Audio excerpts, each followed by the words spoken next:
I'm rolling and action. Hey, I'm Eric Triplett, the Pond Digger. Today we're in Sun City, California, where we have a classic case of ponds gone wrong. I'm going to take you inside and introduce you to the homeowners, and we're going to talk to them about their experience and find out exactly what went wrong.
Before we talk to the homeowners, I want to tell you a little bit about the pond. It's roughly 55 feet long. It's a raceway pond and it's squeezed between a fence and the home. It's roughly 7 feet wide at the widest and maybe 3-4 foot wide at the skinniest. And so it runs the entire length of the property, meandering down. Waterfall at one end, waterfall at this end. We have a skimmer located right here where the pump is for circulating. This project was built by a professional pond contractor roughly 14 months ago. Now, when the feature was complete, the homeowners fell deeply in love with the pond, turtles and fish and aquatic plants and all the experiences of the sound of water on their property. Then they realized the pond had a leak, and for 4 months, they went back and forth, homeowners and the contractor, to try and fix the leak in the pond. After 4 months of constant leak, the homeowners realized they had some property damage occurring, and they got scared, and they got nervous, and ultimately they pulled the plug on the water feature. And now here it sits, like an empty ravine, waiting for the contractor and the homeowner to come to a resolution. Thank you for welcoming us onto your property so we can all learn from your experience. I want to be real clear on one thing. When the pond was first complete, did you not love it? Yes. Yeah. Because everyone loves water on their property. It was everything we wanted it to be for a minute. It was beautiful. When the pond was first complete, that you started off with some minor problems that you saw, is that correct? Pretty much 24 hours later, we started seeing some minor wicking and a little bit of leaking around the edge. That's just edge treatment stuff, like Yes. a low edge from the fold, or maybe the capillary action from the dirt pulling the water out of the pond on edge treatment, right? Yes. And then it led to, those were fixed pretty quick, those ones, right? They were resolved within a timely manner. Okay, and then the waterfalls, that you started seeing water. I started seeing waterfall leaking, both small and large waterfall, signs of water. We were only dropping about 1 3/8 a day. Yeah. So we were in communication with the contractor and we were told to do protocol. And so we did, which is shut everything off. Let's get a perimeter to see how far we drop. And the first week when we got to 6 inches, we called him and said, okay, we don't want to drop anymore. Get out here. We're still dropping, but we're okay at 6 inches. And he agreed to come out. You had fish and plants and turtles and all kinds of aquatic Sure life at this did. point, Yes. right?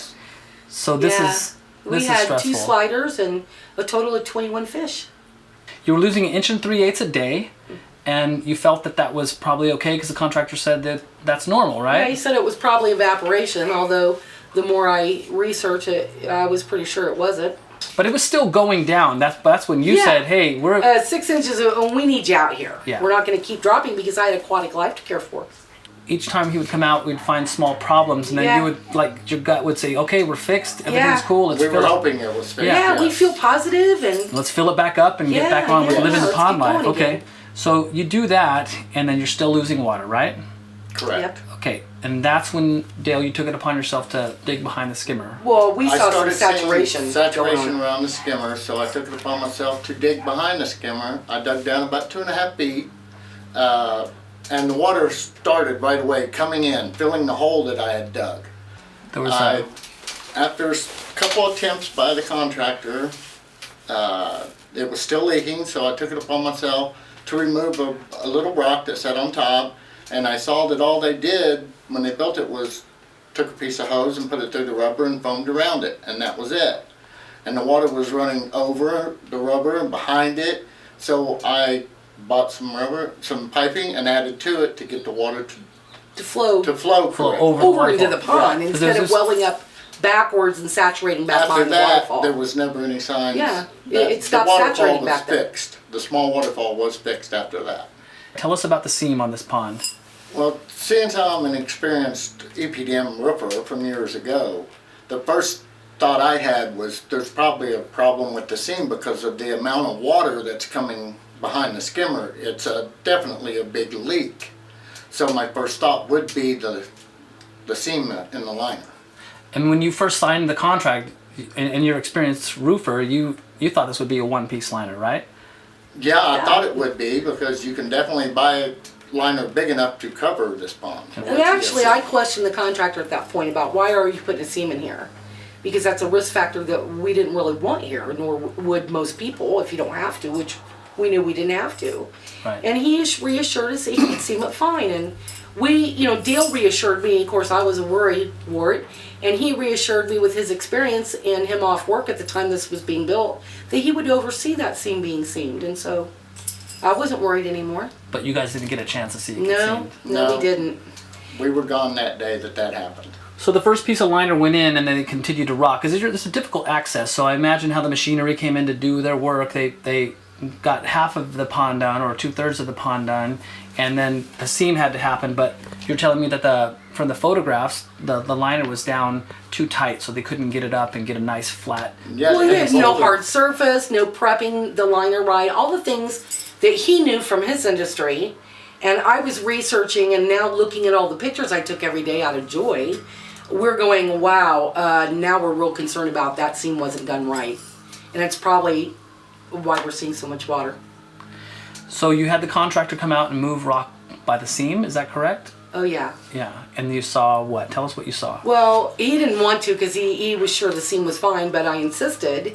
And I pointed to the boulder for him to remove, which is up on the side where the seam starts. And as soon as he did, and I saw it's called a fish mount, which is a bubble in the seam. You can put your finger in there. I knew that seam was the problem. So, Dale, tell us when you knew the pond had to be drained. You saw some concrete moisture? Yeah, over a few months, we started noticing moisture on our patio, front and back. It was showing up, and the ground started getting really dark. And the brick wall was showing saturation, Right. and my fence is warping fast. And so we got pretty scared. And this is a time of drought. I mean, we're not getting any rain. This is... Yes. I'm not getting rain, and so we didn't understand. So at that point, you went beyond that. You went for some soil engineering and so forth, and Yeah, then we hired a soil tech to come in and test the soil, and he did so. And in doing so, he made sure we didn't drain the pond yet, because the walls we already knew were being compromised from moisture behind that liner now. I had a plant sitting on the side of the pond and actually watched it end up in my pond because the wall was starting to be compromised. So he concurred with us to be as concerned. We're 3.5 feet away from our house with water underneath the patios and everything we're seeing. So until he told us we were allowed to drain the pond, which he did, he figured that we were okay to drain it and our house wouldn't lean into the pond. And so we took it from there. His conclusion was 106% saturation. yeah, what does that mean? 106%? I thought you That couldn't means get I past have water 100. underneath my slab, and it explains now why we're starting to see cracking in our stucco and cracking in we have a driveway that's heaved. You went from a dream come true to a nightmare, and I know you guys are still waiting on resolution. I just want to thank you for allowing us to come out and film this to make the public aware of what they should be watching for and hopefully learn from this and to let people to understand that they need to take a leak in a pond very seriously.